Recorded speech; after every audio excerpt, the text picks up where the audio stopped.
দুর্জয় এসে তো শুরু করে দেবো। আর আমরা এই স্পিচটা আরেকবার রিপিট করতে 30শে আগস্ট আর 30শে জুলাই জুলাই 30শে জুলাই ওটা কেটে দে বাবু।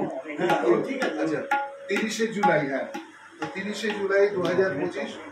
আর এই সুন্দর স্বর্ণালী শান্তকালীন পরিবেশে বর্ষাস্তু দেব রজনী, একটু একটু ছিটে ফোটা সকাল থেকে বৃষ্টি হচ্ছে। তো এই বর্ষাকালে তো বর্ষাস্তু দেব রজনী কেন বলছি? বর্ষাকাল হচ্ছে ঈশ্বরদের সেই আরাধনার সময়। তারা সেই যতটুকু গণপতিজি যেমন গণেশজি পাকোয়ায় মৃদঙ্গ বাজাতেন, শিব পার্বতীজি শিব শঙ্কর ভগবান হর হর মহাদেবজি ডমরু বাজাতেন। তো সেই সমস্ত সব তবলার বোল কিন্তু ওই থেকেই এসছে, তবলা পাকোয়াজের বোল। তো সেটাও আমি আজকে বলার আগে একটু শুরু করে দিয়ে প্রণাম জানাচ্ছি যে গণপতিজি মৃদঙ্গ পাকোয়াজ বাজাতেন। তো কি বাজাতেন? गणानाम गणपति गणेश लंबोदर सोहे भुजाचार एक दंत चंद्रमा ललाट राजे ब्रह्मा विष्णु महेश ताल गए ध्रुपद गावे अति विचित्र गणानाथ आज मृदंग बजावे। तो क्या विचित्र मृदंग गणानाथ जी बजाया? तो वहां कवि कह रहा है, हाँ बजाया। तो क्या बजाया? धट धराद धर धर प्रधान दिन दिन दिन नागे नागे नागे धन धन तिन तिन ताके नाना तद्रिगण ध्रिग ध्रिग दिनागे दिनागे ता किड़तक धरान तरान धा किड़तक धरान तरान धा किड़तक धरान तरान धा दिन दिन ना दिन दिन ना दिन दिन ना धा। তো আজকের এই সুন্দর স্বর্ণালী শান্তকালীন পরিবেশে আজ আমরা এই প্রতিকৃতি ডক্টর মোহনলাল মৈত্র, উনি ডাক্তার ছিলেন প্রফেশনে এবং হেলথ অফিসার ছিলেন কর্পোরেশনের, সেই সঙ্গে অসাধারণ তার শাস্ত্রীয় সঙ্গীতের ওপরে দখল ছিল। তিনি আগ্রা ঘরানার ওস্তাদ আতা হোসেন খাঁ সাহেবের শিষ্য ছিলেন, অসাধারণ গাইতেন। এবং তার কাছেই আমার অসীম ভাই অসীম দা, যার বাসস্থানে আমরা বিয়েতে আমরা সমবেত হয়েছি, উপস্থিত হয়েছি, ওনার কাছে গান শিখেছে আমার অসীম ভাই। আজ উনি হয়তো বেঁচে থাকলে 94-95 ইয়ার্স ওনার এই হতো।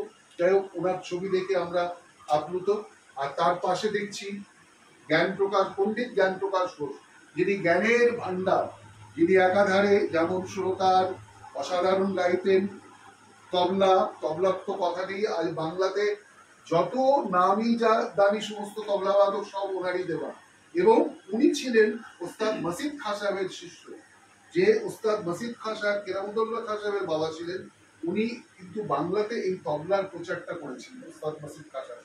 আর তারপরে তার সুযোগ্য শিষ্য হিসেবে পণ্ডিত জ্ঞান প্রকাশ ঘোষ বাংলাতে তবলাটাকে একদম সাজিয়ে ঢেলে দিলেন। কি শিষ্য সব তৈরি করেছিলেন, কানাই দত্ত থেকে নিয়ে মানিক পাল, পণ্ডিত শ্যামল ঘোষ, পণ্ডিত শঙ্কর ঘোষ, অনিন্দ চ্যাটার্জি, সঞ্জয় মুখার্জি, কে না রয়েছে, কার নাম নিয়ে আর কার নাম নেব না। তখন বাংলায় কি ছিল?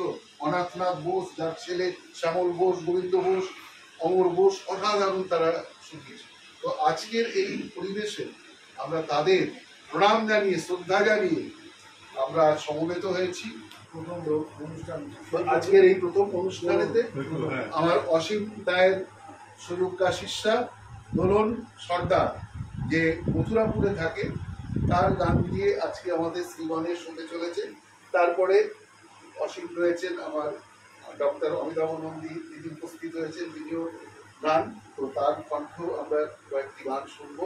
আর এদিকে আমার আর এক দারুণ বন্ধু, ওনার সাথে আলাপ হলো, উনিও তবলা বাজান। তো দাদার নামটা কি হলো? দুর্জয় বোস। দুর্জয় বোস। আহা, দুর্জয় বোসের ছেলে। আচ্ছা, ও হচ্ছে রিজু বোস। রিজু বোস। অনিন্দ চট্টোপাধ্যায়ের কাছে গান তবলা শিখছে। বাহ, क्या बात है, क्या बात है। কোথায় বলছি সব এদিকে সব মানে দিকপালেরা আমাদের বাংলায় রয়েছে। বাংলা আমাদের বন্ধুগণ দাদা, আচ্ছা, চাঁদুদা, চাঁদুবাবু রয়েছেন।